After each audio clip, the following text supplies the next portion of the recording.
John, Landing Point said back in January of this year that you expect a vibrant job market on Wall Street.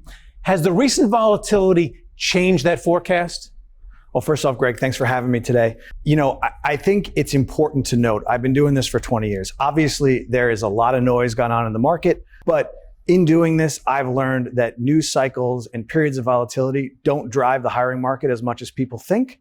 I think we're hearing that from our clients that we speak to every day, and that's hedge funds, private equity funds, venture capital, that they are confident and bullish in their own internal growth forecasts. So we haven't changed that forecast. And so far, the first 2 months of the year, we're up about 20% placement volume.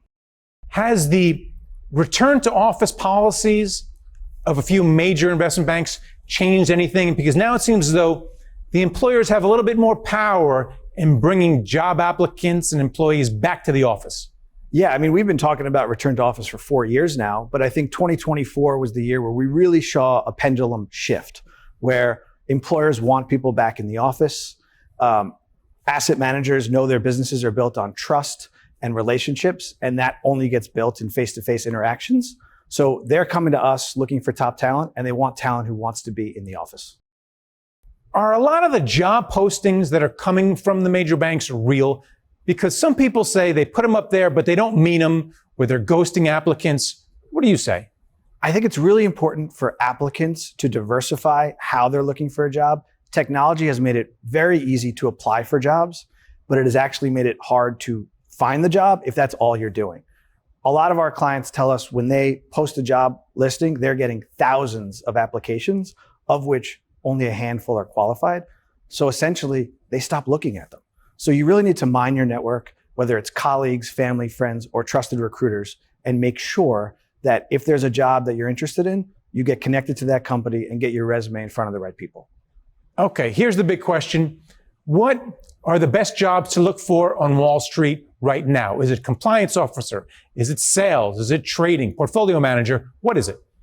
I don't think it's one specific type of job. I think where we've seen a huge increase is in a specific type of work, and that's been in project-based consulting.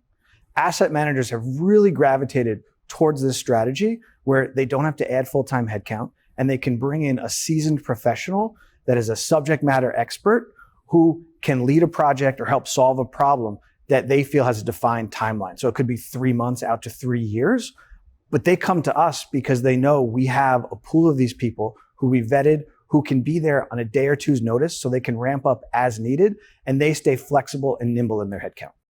And then finally, how much of a factor is AI in the application process now? I think it's important to note in AI, it's the early innings here. We have not seen a huge sea change in terms of the actual hiring process. It's still people driven, and I think it's going to remain that way. But what we have seen and what we've done as a company, we're using AI to create products that are actually relieving some of the burdensome administrative tasks from our recruiters so that they can spend their time identifying and sourcing talent, building those relationships. So I think it's much more tangential to what we're doing than actually changing or shifting the entire process. All right, well, thanks for coming on and talking about it. Thanks for having me.